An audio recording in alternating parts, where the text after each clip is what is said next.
tout cas, merci à tous d'être présents pour ce nouveau webinaire The Product Pro. Vous commencez à connaître, je pense, la recette. Voilà, l'idée aujourd'hui, on va échanger avec Michael, pardon, je t'ai posé la question juste avant et j'ai quand même fait la connerie. Avec Michael, qui est un super designer passé par Conto, qui a un vrai profil de first designer, qui met en place les choses. Et justement, il va nous parler aujourd'hui de comment est-ce qu'il a réussi à shipper un MVP qui va au-delà du MVP, un produit en 3 mois pour Lago, qui est un produit de billing dont il va nous parler un petit peu plus en détail. Je te laisse commencer directement par partager ton écran et je sais que la présentation est assez dense, donc je te propose de commencer directement. Yes, merci beaucoup Pierre. Bienvenue à tout le monde. Alors, je vais partager mon écran. Techniquement, vous devez voir mon écran. Alors, je sais pas quand. Ouais, c'est bon, parfait. Ouais, Vous voyez mon écran? yes.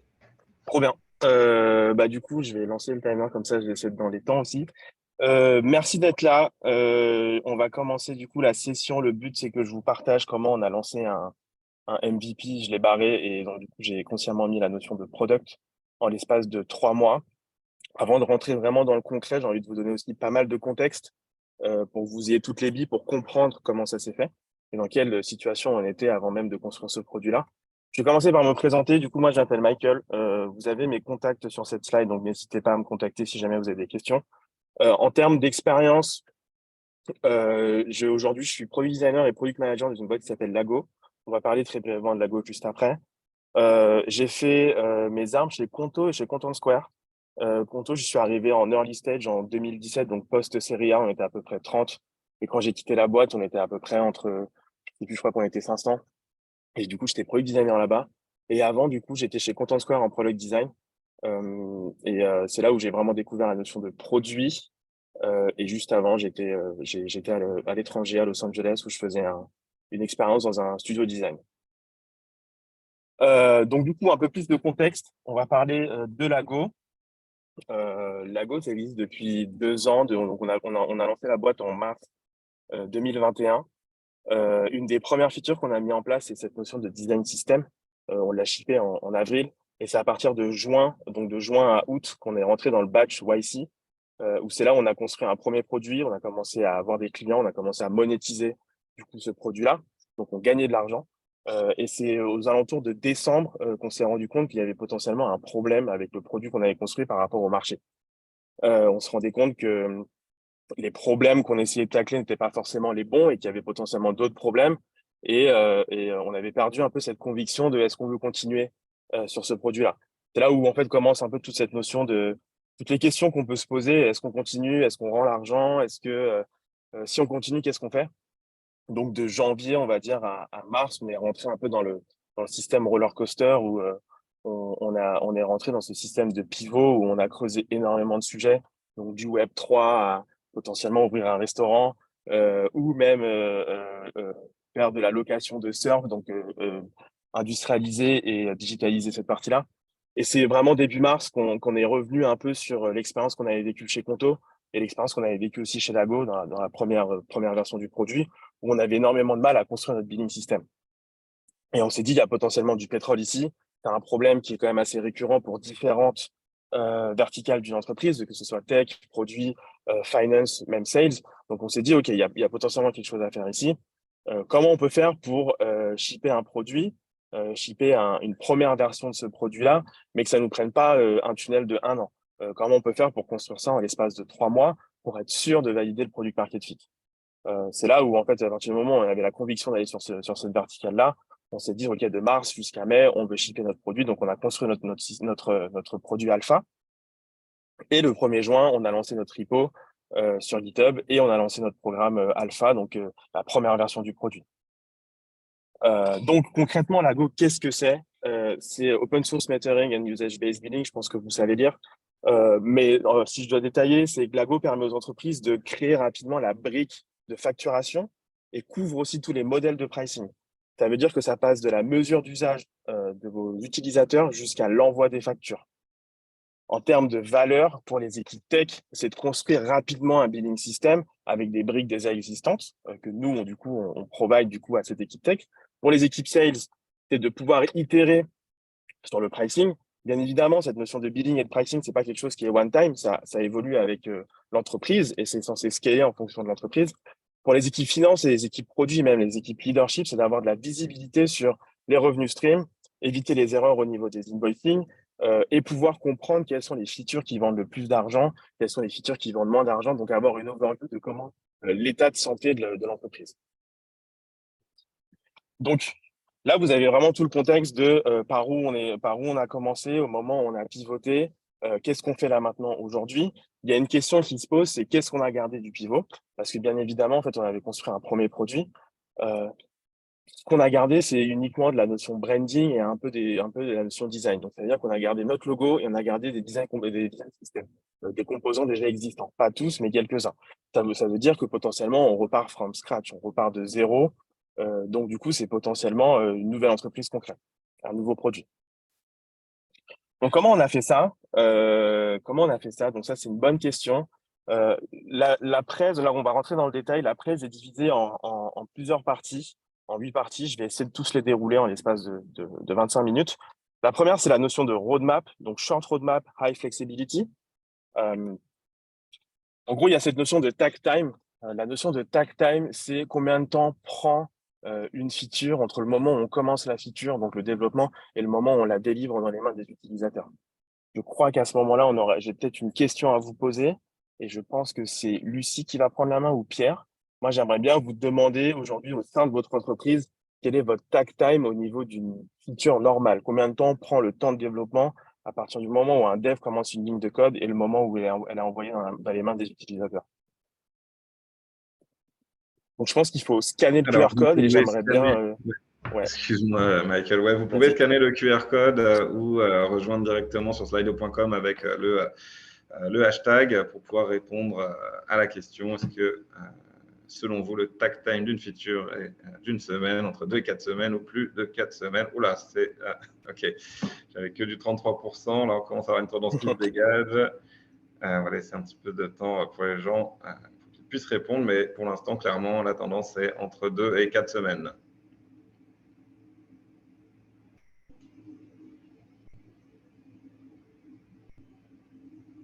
Ouais, entre 2 et 4 semaines et quelques personnes, un petit peu moins, qui disent… Ouais, non, c'est à peu près équivalent finalement. Ceux qui disent moins d'une semaine et plus de 4 semaines, ce qui est quand même Ouais, très différent. intéressant. OK. Donc, vous êtes un peu dans un modèle, en tout cas, la majorité est dans le même modèle que nous. Alors, je vais partager mon écran. Boum. Ouais, OK. On met ça. OK, parfait. Ouais. Aujourd'hui, nous, vu qu'on a sorti un premier produit, on connaissait du coup notre tag time, on savait comment on bossait. Donc, du coup, on a fait ce constat, c'est que quand on crée nos roadmaps, on sait consciemment qu'un fixe, ça prend entre un jour et une semaine. Une feature, ça peut prendre entre 2 et 4 semaines. Et une épique, donc du coup, plusieurs features dedans, peut prendre entre 4 semaines et voire un peu plus de 6 semaines. Maintenant qu'on a cette règle du jeu, on construit du coup nos roadmaps toutes les 6 semaines. Donc là, au début de l'année, on avait commencé de la semaine numéro 1 jusqu'à la semaine numéro 6. Et en fait, le but, pourquoi ces 6 semaines? Il y a je sais plus comment ça s'appelle, c'est Shape Up de Basecamp qui dit que c'est bien d'avoir des cycles de 6 semaines. Arbitrairement, au début, on s'est dit aussi 6 semaines. En fait, on s'est rendu compte de plusieurs choses, c'est que ça nous permet quand même d'avoir du temps pour délivrer de la qualité. Donc, ça nous permet de nous poser quand même pour délivrer de la qualité, mais en même temps, avoir cette contrainte de pas trop over-engineer les expériences qu'on va créer. Et en même temps, 6 semaines, c'est assez bien pour pouvoir rabattre les cartes d'une roadmap. Et donc, du coup, si demain, on a un besoin utilisateur qui est constant, qui se voit sur beaucoup d'utilisateurs, on peut aller voir un utilisateur et lui dire potentiellement, dans 6 semaines, on va la prioriser. 6 semaines, d'un point de vue B2B, au niveau des entreprises, ça paraît très court. On a l'impression que c'est demain. Comment on bosse sur ces notions de roadmap? C'est vraiment toutes les équipes qui bossent dessus. Donc, on va avoir la partie sales, tech, support et product. C'est vraiment le but d'une entreprise et c'est pas le but d'une équipe dans une entreprise. C'est vraiment la vision globale de l'entreprise et en fait, tous nos objectifs sont drivés par rapport à cette notion d'entreprise.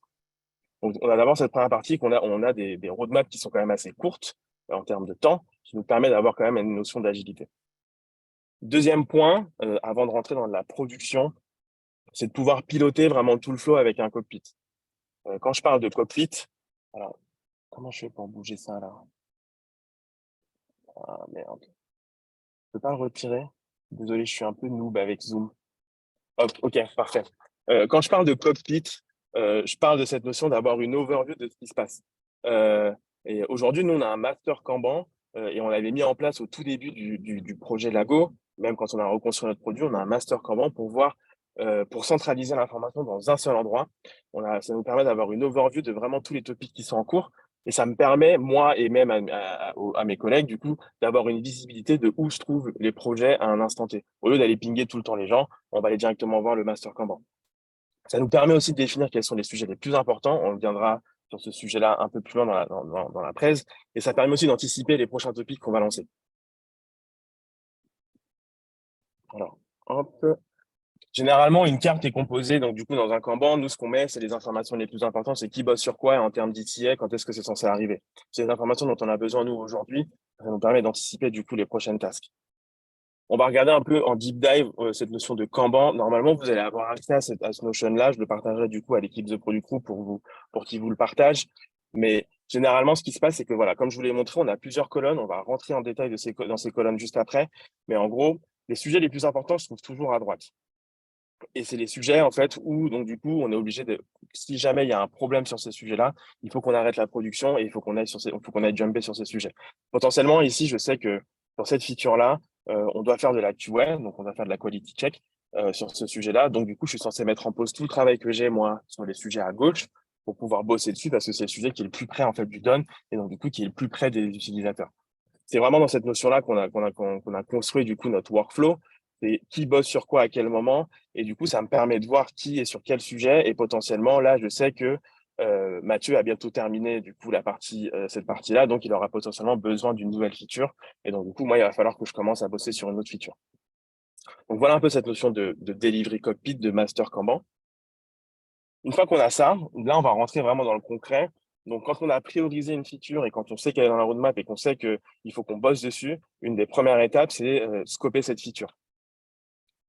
Quel est le but d'un scoping? C'est vraiment de mettre à plat vraiment toute la recherche, comprendre les besoins utilisateurs, comprendre les potentielles solutions qu'on va avoir, comment les autres font et quel est l'impact que ça va avoir sur le produit qu'on est en train de construire aujourd'hui. En fait, à partir du moment où on a une base d'un produit, on construit quelque chose on top, ça peut potentiellement faire casser tout ce qu'il y a en dessous. Donc, il faut vraiment bien mesurer du coup l'impact que ça va avoir pour que ça puisse vivre dans un écosystème. Quand est-ce que c'est le bon moment de commencer un scoping? C'est quand on sait qu'un développeur commence à rentrer dans sa phase de production. Donc, il va rentrer dans du développement, lui, sur une autre feature. Ça veut dire que le développeur est focus sur une autre tâche. Donc, moi, je peux commencer à faire de la recherche sur une nouvelle tâche. Qui est honneur de ce sujet-là? Généralement, c'est le product manager. Maintenant, dans un modèle où il y a des product managers, il y a certaines boîtes où le modèle est que c'est les ingénieurs qui peuvent tirer aussi de la discovery. J'ai envie de dire, peu importe, tant qu'il y a de l'ownership. Donc, moi, aujourd'hui, chez nous, c'est le product manager. Et qui est reviewer du coup de cette phase-là, c'est toutes les parties prenantes, donc ils vont être product manager, product design, ingénieur, et aussi la partie support et sales. Parce que ce sont les personnes qui sont le plus client-facing, et donc du coup, ce sont les personnes qui peuvent aussi partager un maximum de retours utilisateurs. Généralement, ça prend entre un jour et une semaine pour établir un scoping. Et le but, c'est de s'aligner sur les user needs, et, lister vraiment tous les trous dans lesquels on pourrait tomber, essayer de comprendre comment la compétition fait et essayer de comprendre comment la compétition fait, pourquoi ils l'ont fait et devenir potentiellement l'expert de ce sujet-là. Et à la fin, ça permet du coup de définir les différents flows utilisateurs, de collaborer du coup avec un potentiel product designer et de dérisquer un maximum la production parce qu'on aura anticipé un maximum les différents flows et les différents trous dans lesquels on peut tomber. Si on regarde un peu à quoi ressemble un scoping, donc moi, ce que j'ai fait, c'est que là, je vous partage une des features. Donc, c'est vraiment un cas concret. C'est une des features qu'on a tirées.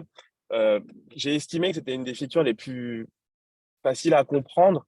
En gros, je vais vous donner le contexte. C'est qu'aujourd'hui, nous, on génère des factures chez Lago en fonction de l'usage des clients de nos clients.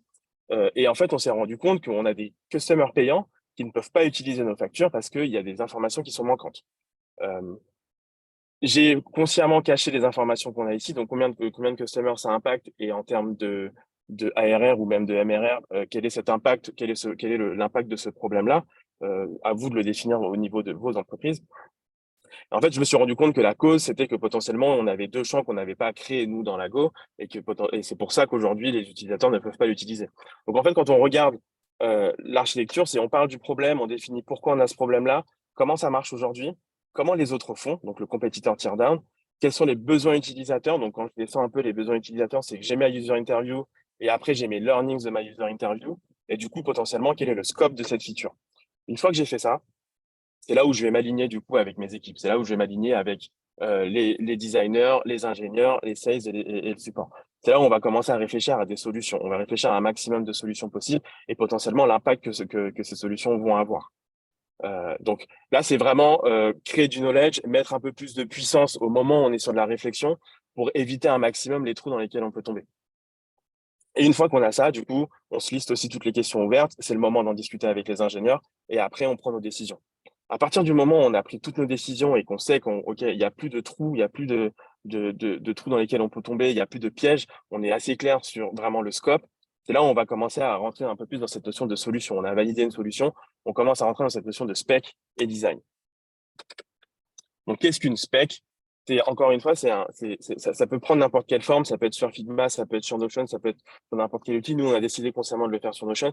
C'est un document d'alignement qui permet de détailler la solution par rapport au problème qu'on a vu. À quel moment on fait une spec? C'est quand on est sûr du scoping, ça veut dire qu'il a été approuvé par tous les stakeholders et qu'il n'y a plus aucune question ouverte. C'est-à-dire que toutes les questions ouvertes ont été répondues. Qui est le honneur de la spec? C'est généralement le product manager, ça peut être aussi le product designer, puisqu'il va y avoir une partie de product design dans ce document-là. Et qui va être du coup la personne qui va reviewer cette spec, qui va dire OK, c'est approved.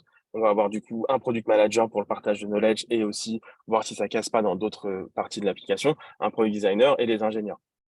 Le but, c'est que ce soit le document d'alignement et qu'à la fin, une fois qu'on est validé sur la spec, les ingénieurs vont prendre ce document-là et vont commencer du coup, eux, leur production. Généralement, ça prend entre 1 et 3 jours. Un point que je vous ai pas dit, c'est qu'au moment où on fait le challenge du scoping, on essaie de découper le plus petit possible, au plus petit possible, cette notion de solution. Donc, si en fait ma spec prend plus de 3 jours à écrire, c'est que normalement la feature est beaucoup trop grosse. Et si la feature est beaucoup trop grosse, les ingénieurs vont tomber dans un tunnel. Et en fait, il n'y a rien de pire que de tomber dans un tunnel, c'est qu'on perd la motivation, il y a des sources à erreur. Et au moment où on va faire la quality check, donc la QA, il y a beaucoup plus de chances qu'il y ait des risques de retour de QA. Donc, le but, c'est de faire en sorte que la spec soit le plus courte possible, donc entre 1 et 3 jours. Ça montre aussi que la feature est petite et donc, du coup, on peut délivrer petit à petit, en fait, cette feature-là, ces différentes features. Le but de la spec, on est vraiment, nous, dans une idéologie très asynchrone. Ça veut dire qu'on écrit tout. Le but d'écrire, c'est qu'au moins les choses sont posées et c'est conscient, versus le dire à l'oral. Le problème de le dire à l'oral, c'est que potentiellement, il peut y avoir des trous dans la raquette. Ça permet aussi aux ingénieurs de pouvoir, du coup, commencer leur travail avec un support. Et aussi, ça nous permet, nous aussi, d'un point de vue product, de créer un plan de QA. Alors, qu'est-ce qu'un plan de QA? Si je retourne ici, dans mon flow, vous voyez que là, j'ai ma partie scoping, j'ai ma partie spec. Le plan de QA, c'est la dernière étape avant de release la feature. C'est généralement l'étape cruciale où on va tester la feature et c'est le dernier cachet où on va dire, OK, on peut release la feature. Et c'est souvent le moment où on arrive sur la fin de la feature, on perd un peu l'énergie parce qu'on bosse potentiellement sur autre chose. Donc, on a tendance à bâcler un peu les choses et donc, du coup, en bâclant la QA, il y a des trous dans la raquette et donc, du coup, les features ne marchent pas comme prévu.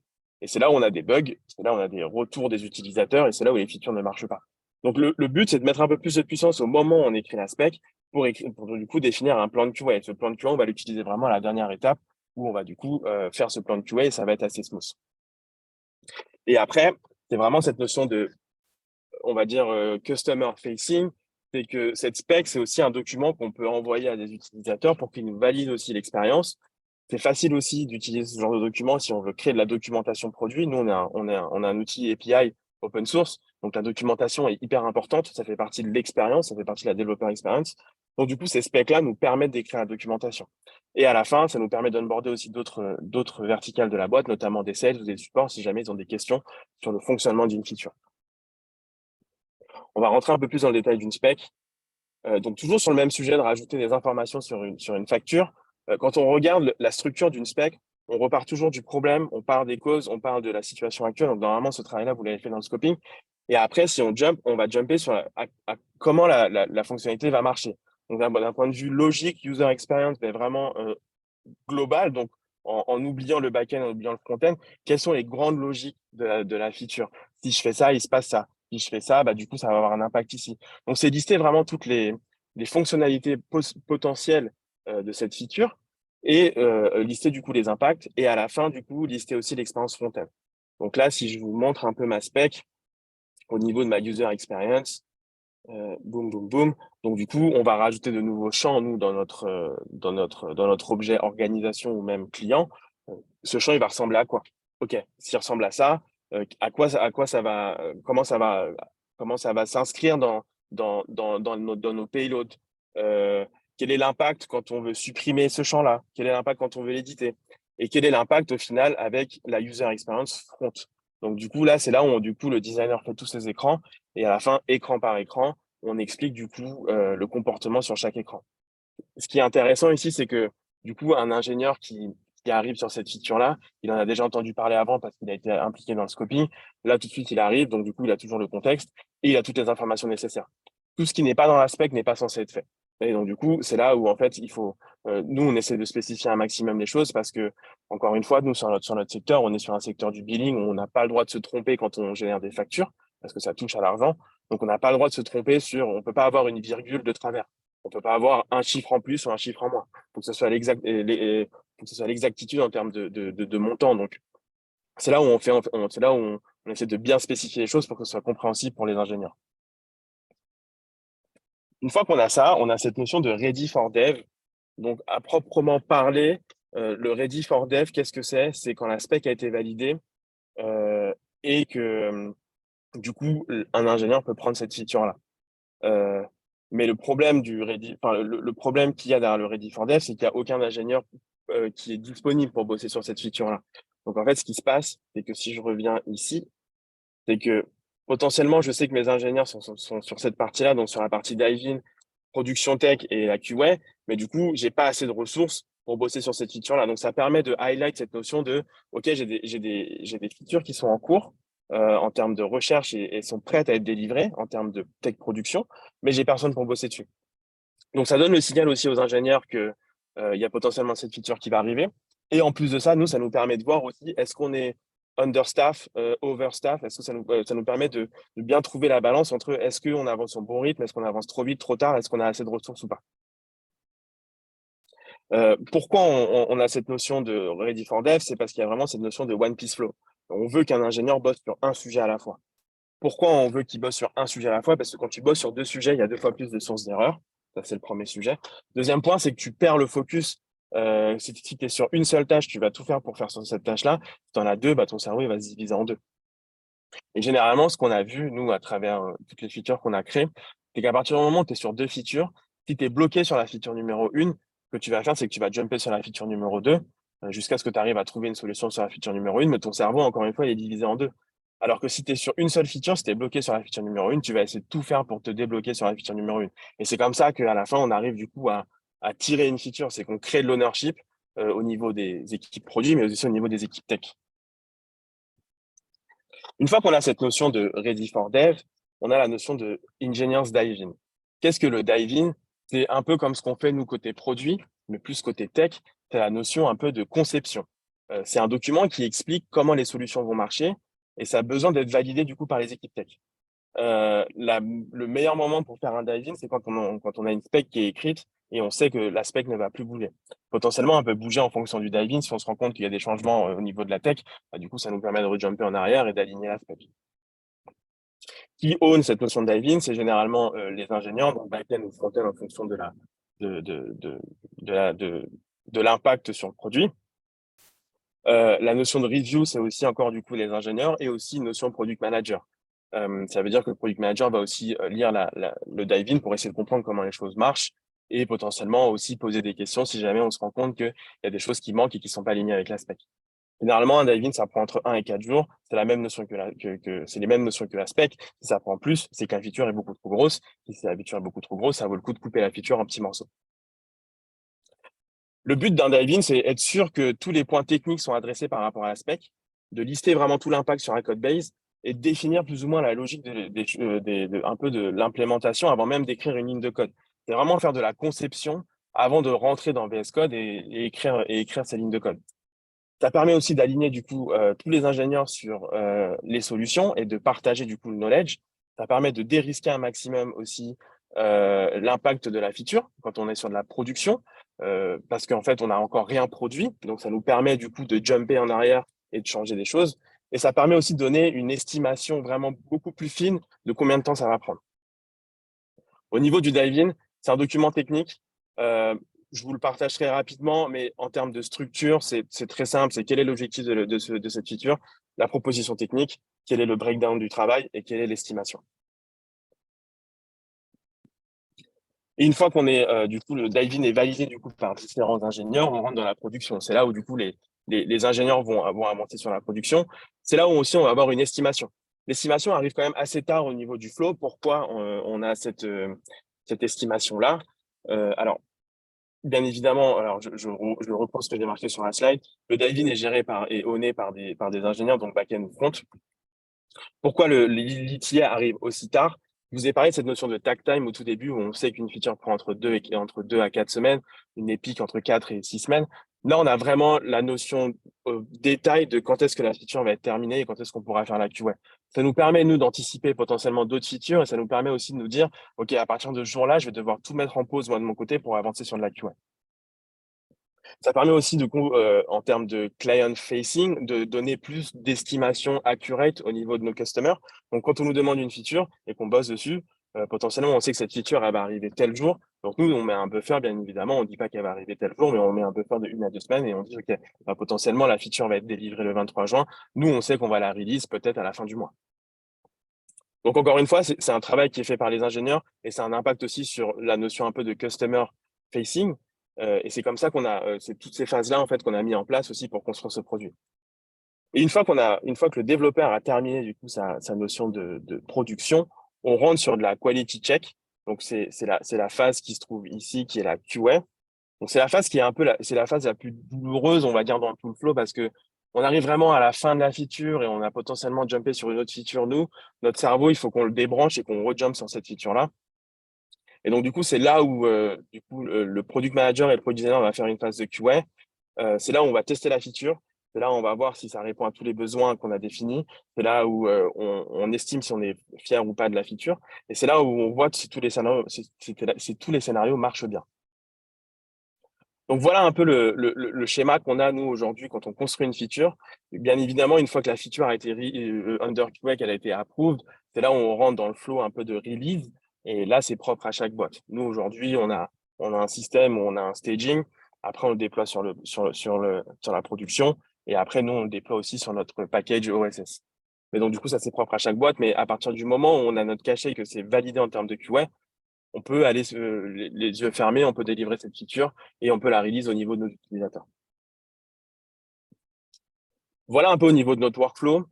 Si je dois résumer un peu tout ce workflow-là et si je dois vous parler un peu de rituels et de good tips, en termes de rituels, nous aujourd'hui, on est sur des cycles de 6 semaines, c'est-à-dire que toutes les 6 semaines, on revoit la roadmap. On définit nos goals tous les vendredis pour la semaine d'après, donc on marche vraiment sur ces 6 semaines, vraiment en 6 semaines. Donc chaque semaine est une nouvelle semaine et chaque semaine a ses nouveaux objectifs. Et tous les jours, on a cette notion de daily où en fait on parle de bloqueur. On parle pas de où est-ce qu'on en est dans la feature. Qu'est-ce que tu vas faire aujourd'hui? Ça, on s'en fiche un peu parce qu'en fait, on fait confiance aux gens et on est assez senior pour savoir sur quel sujet il faut qu'on bosse.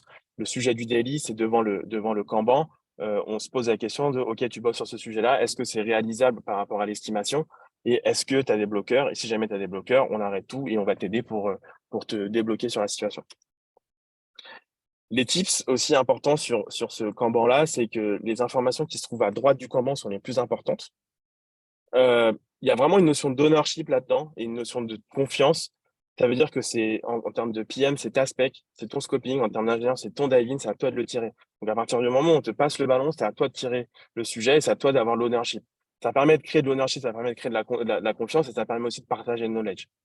Et un dernier point aussi qui, pour moi, est important, comme je vous l'ai dit, il y a beaucoup de préparation avant de commencer une feature. Et pour moi, j'estime que la préparation est clé. Pourquoi? Parce que nous, en tout cas, chez Lago, on préfère passer 2 semaines à préparer une feature et la shipper en 1 semaine parce que on sait comment on va la shipper, que préparer en 1 journée et la shipper en 4 semaines et avoir beaucoup de rework et donc du coup avoir beaucoup de bugs et devoir rebosser sur des features, devoir rebosser sur ces bugs-là et ne pas bosser sur les features qu'on a dit au niveau de la roadmap. Donc en quelques mots, ça se fait en 9 étapes. C'est la roadmap qui est assez courte, avoir une visibilité sur qui bosse sur quoi d'un point de vue global en termes de stream, produits et tech, avoir des scopings qui dérisquent un maximum, essayer de lister, essayer de faire une spec où on est vraiment dans le détail au niveau des solutions, avoir des ingénieurs qui font de la conception avant même d'écrire une ligne de code et faire de la QA un maximum pour s'assurer de la qualité du produit qu'on ship pour éviter les bugs. Et une fois que c'est fait, release le produit auprès des clients le plus rapidement possible. Et une fois qu'on a ce modèle-là et qu'au début, c'est un peu difficile, mais une fois qu'on l'a, on le répète et on le fait scaler si on en a besoin. Voilà, ça sera tout pour moi. J'ai tenu dans les 29 minutes et 40 secondes, donc c'est super. Bravo. J'espère que ça vous a intéressé. Si jamais vous avez des questions, alors je sais qu'on va avoir un tour de questions-réponses là. Et si jamais vous n'avez pas le temps de poser des questions et n'hésitez pas, je laisse mes contacts aussi, donc je suis assez accessible. Merci beaucoup, Michael. Effectivement, c'était dense, mais super intéressant et je pense très actionnable pour les gens qui nous ont écoutés. D'ailleurs, une question qui est revenue très souvent, c'est est-ce que tu mettrais à disposition éventuellement tes templates Ouais, qui, à mon ouais, avis, j'ai préparé vraiment une page exprès où dedans vous avez du coup le Kanban avec les différentes colonnes. Là, je vais vous partager ces 3 features-là, enfin cette feature-là en termes de scoping, dev et dive-in. Je vous partagerai ça via The Product Crew et vous allez pouvoir y avoir accès. Mais oui, impressionnant, surtout pour une entreprise aussi jeune, d'être déjà aussi avancée, disons, sur les process et méthodes de delivery. Mais bon, c'est pas étonnant avec des profils de ton calibre, disons. Super, bah, écoutez, on va passer aux questions. Juste avant, je vais quand même vous présenter pour ceux qui ne connaîtraient pas encore Product Crew. Mais voilà, je pense que dans les grandes lignes, vous savez un petit peu ce qu'on fait. Notre vision chez TPC, c'est d'aider les meilleurs talents et les entreprises tech à se rencontrer. Et comment est-ce qu'on fait ça? C'est grâce à notre communauté sélective qui aujourd'hui rassemble plus de 10 000 personnes en 2 ans. Donc, bel achievement, des personnes du produit, du design, de la data, de la tech.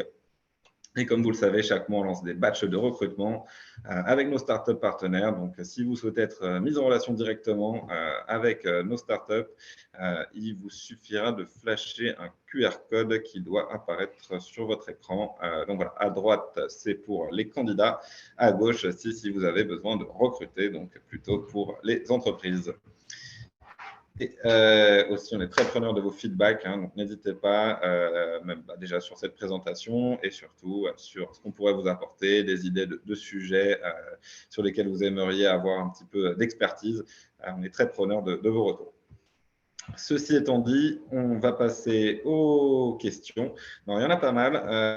Je vais tenter l'exercice. Je ne sais pas si vous allez être partant dans l'audience, mais potentiellement de vous passer le micro pour que vous puissiez poser vos questions à l'oral. C'est toujours plus agréable. J'en ai vu une de Fred. D'ailleurs, Fred, on doit s'appeler. Je n'ai pas oublié. Mais écoute, Fred, je ne sais pas si tu veux prendre la parole peut-être. Qu'il est encore là, c'est surtout ça la question. Écoutez, en attendant, je vais quand même poser sa question qui réunit d'ailleurs d'autres. Ah, bah tiens, Fred est partant pour prendre la parole. Lucie, je te laisse lui donner le micro.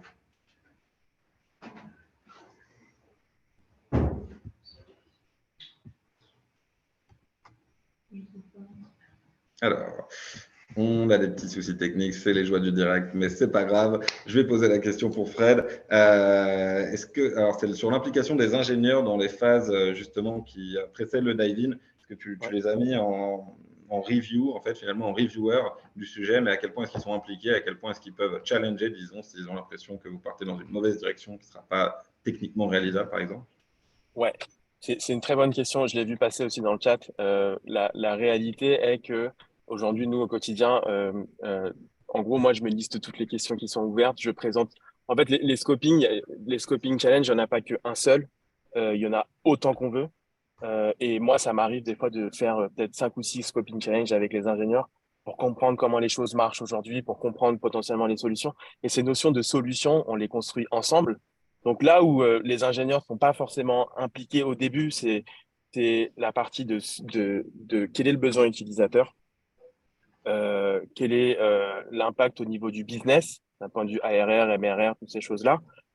Et aujourd'hui, on est une équipe de 10, donc du coup, sur une équipe de 10 où on doit produire des choses, c'est difficile de les impliquer sur cette partie un peu discovery. Mais par contre, à partir du moment où on a le scope, donc on sait potentiellement quel est le problème, c'est là où on va commencer à réfléchir à, du coup, quels sont tous les impacts sur la tech, quelles sont les différentes solutions, et c'est là où les ingénieurs rentrent dans la notion un peu de teamwork. Bien évidemment, ça ne veut pas dire que demain, si un ingénieur veut faire une user interview, on va lui dire non. Si demain, un ingénieur veut faire une user interview, avec grand plaisir, et j'ai envie tendance à dire encore mieux. Je suis un peu partisan du teamwork, et ça montre vraiment notre workflow aussi, c'est que tout seul, on peut rien faire parce que ça a énormément d'impact, mais avec les autres, en fait, ça crée de l'ownership et donc, du coup, ça permet d'un peu de redistribuer les cartes. Je ne sais pas si ça répond à la question de Fred. Fred va nous le dire, bah, hyper clair et plein de sens. Donc, je pense qu'il a apprécié ta réponse. Une question qui est revenue pas mal de fois, c'est justement sur ce tag time, en fait. Et ce que quand tu l'as présenté, tu as dit c'est vraiment entre le moment où les devs commencent à produire et le moment où la feature est dans les mains des utilisateurs. Mais donc, si on comprend bien, ça n'inclut pas forcément le temps de conception en amont, le temps de discovery. Il y a une autre question qui est un peu reliée, c'est justement est-ce que dans ces 6 semaines de cycle, ce temps de discovery, de conception est prévu? Ouais, c'est une bonne question. Alors, cette notion de tag time, alors ouais, c'est au niveau à partir du moment où, en tout cas, nous, notre définition, c'est à partir du moment où un développeur commence la conception. En fait, ce qui se passe, c'est que quand un développeur commence la conception d'une feature, on lui passe du coup le sujet, il peut nous pinguer à n'importe quel moment pour qu'on puisse du coup répondre à ses questions. Donc, on n'est pas sur un système de waterfall où et chacun est de son côté. Mais nous, ça nous permet de jumper sur une autre feature, sur un autre scoping. Donc, en fait, on parallélise qui fait que le tag time, quand en fait un ingénieur est sur de la prod conception, nous on est sur une autre feature, on voit pas même, hein. Voilà, sur une autre feature où là, nous on fait du scoping, on fait de la discovery sur une autre. Donc à la fin, dans cette notion de roadmap 6 week, on est en cheval en fait, on est en parallèle avec une feature qui arrive sur la fin, une feature qui commence, et quand celle-ci est terminée, elle passe là, et nous en même temps on en prend une nouvelle ici. Donc on est en flux continu. Donc ce qui Ok, fait que on prend en considération la discovery dans ces 6 semaines. Donc, ce qui se passe, c'est que euh, sur les 6 semaines qui vont arriver, sur un prochain cycle, on bosse, on a déjà peut-être commencé à bosser sur des features en amont, sur du scoping. Au tout début de l'entreprise, quand on a lancé du coup notre produit, les premières semaines étaient un peu difficiles parce que du coup, les ingénieurs attendaient un peu qu'on fasse de la discovery. Mais c'est là où en fait les ingénieurs vont bosser sur de l'architecture, on va dire, du coup, back-end, de database, toutes ces choses-là. Donc, on a réussi à se répartir les tâches pour qu'il n'y ait pas d'overlap et que chacun puisse avancer sur ces sujets. ok, très clair. Bah, d'ailleurs, il y a une question qui est revenue là-dessus, étant donné que donc, si tu as, pas mal insisté sur le fait que les devs doivent rester vraiment focus tâche par tâche pour éviter justement d'avoir son cerveau qui part à droite, qui part un peu dans tous les sens. Est-ce que derrière, sur le rythme des releases, ça se ressent également, c'est-à-dire des releases feature par feature, ou est-ce que finalement vous groupez quand même quelques features dans des release plans? C'est une bonne question. Alors aujourd'hui, nous, on est, dès qu'on, en gros, il y avait une question aussi dans le chat où on demandait combien d'ingénieurs on a. On a à peu près 4 ou 5 back-end et un front. Donc, du coup, on peut paralléliser différentes features et il arrive à des moments qu'on peut sortir 3 features en même temps. Donc, on batch les features et on fait une release par rapport à ça. Des fois, on a une seule feature et on délivre cette feature-là, on la release. Des fois, on a un bug, on corrige le bug, on release avec un bug. Et en fait, du coup, nous, notre rythme de release, c'est dès qu'on a quelque chose à livrer, on le release. Comme ça, l'utilisateur qui demandait cette feature-là le plus tôt possible. Après, en termes de communication de release, et là, c'est un autre sujet, en termes de communication de release, nous, ce qu'on fait, c'est qu'on essaye de batcher aussi les choses. Donc, on peut communiquer sur une release qui a été sortie il y a peut-être 2 semaines, versus on peut communiquer sur des features qui sont sorties il y a une semaine. Donc, on essaie quand même de batcher un maximum en termes de communication pour pas qu'on floute énormément, parce qu'en fait, plus tu as d'informations, plus tu te perds, mais tu as l'impression que ça avance vite. Mais à la fin, il y aura potentiellement un jour une problématique de product discovery aussi. Donc, voilà un peu notre stratégie de release. Je crois que tu es mute, Pierre. Merci, c'est bien vu. Il y a une question sur la QA. Est-ce que vous faites vos tests de manière automatisée ou manuelle? Aujourd'hui, on est vachement jeune, donc on n'a pas encore automatisé à fond la QA. Alors, il y a quand même pas mal de tests écrits côté back-end et côté front pour que quand on deploy, il y a des choses qui ne cassent pas. Donc déjà, ça, c'est un premier filtre. Et après, nous, ce qu'on fait, c'est qu'on va faire de la QA. On commence à automatiser via Postman ou autre chose où on va lancer du coup des scénarios. Mais encore à la fin, on reste sur du travail manuel parce que on veut pas être totalement, aujourd'hui à ce stade-là, être totalement dépendant d'une automatisation où on se dit, OK, bon, la confiance, elle est sur l'automatisation. Moi, ma feature, bah, j'avance sur un autre truc. Donc, du coup, on perd de l'ownership. Le but de la QA, c'est que c'est la personne qui commence la feature qui la termine et qui s'assure vraiment que la qualité est là. Ok. Une question qui m'intéresse, alors c'est est-ce que finalement, combien de fois est-ce que votre système a fail entre guillemets, c'est-à-dire vous avez vraiment dû revenir à plusieurs étapes précédentes parce que vous aviez peut-être mal fait le scoping Ouais. ou les specs? Ouais, c'est plusieurs fois, plusieurs fois. C'est pas un système bulletproof, hein, et je pense qu'il n'y a pas de système bulletproof. En gros, alors ça rejoint un peu ce que la première question, et je crois que c'était Fred, et c'est ça qu'il avait posé, Ouais. c'est à quel moment on implique les ingénieurs. Et au tout début, vraiment, vraiment aux prémices de Lago, ce qu'on faisait, c'est qu'on faisait scoping, solution et impact de la solution côté produit. Et après, on délivrait ça aux ingénieurs. On leur disait, voilà, voici le scoping, voici les solutions, voici l'impact. Et donc, du coup, on disait, bon, bah, voici la spec, à vous de jouer. Et en fait, on s'est rendu compte petit à petit que plus on faisait ça, et plus il y avait un impact négatif dans le sens où, alors sur plusieurs points, déjà d'un point de vue produit, tu vas potentiellement créer un produit où tu n'as pas vraiment l'entièreté et la globalité de la vision des impacts. Donc, ça va impliquer des bugs. Et du coup, s'il y a des bugs, potentiellement, ça te ralentit sur ton rythme de delivery, sur de nouvelles features ou sur l'improvement. Et le deuxième point, c'est vraiment une notion un peu plus humaine où bah, les ingénieurs sont là juste pour pisser du code. Excusez-moi pour le terme. Et donc, du coup, on s'est dit, mais c'est pas la boîte qu'on veut créer, nous. Nous, on veut vraiment de la collaboration et ça nous permet, du coup, d'éviter d'avoir des bugs, d'avoir des gens qui sont vraiment honneurs de leur sujet et de créer, du coup, vraiment cette notion un peu de confiance où quand quelqu'un prend un sujet, on sait qu'il va avancer. Donc au début, ouais, effectivement, il y a eu des trous. Mais je pense que c'est comme tout système. On l'améliore petit à petit. Bien sûr. Écoutez, merci beaucoup. Je pense qu'on va devoir s'arrêter là pour les questions, pour que tout le monde puisse avoir un petit peu de temps pour déjeuner. Mais donc, comme vous le disiez, Michael, n'hésitez pas si vous n'avez pas eu de réponse à votre question, à l'ajouter directement sur LinkedIn. Ce sera un plaisir de vous répondre. Encore merci, Michael. C'était vraiment super intéressant. Au plaisir de réorganiser des événements avec toi. Trop bien. Bah, merci beaucoup. Et encore une fois, n'hésitez pas à me pinguer. Il y a pas mal de questions que je vois dans le chat. Donc en tout cas, je suis dispo. Super. Merci à tous. Passez une très Bonne bonne journée et journée. bon appétit.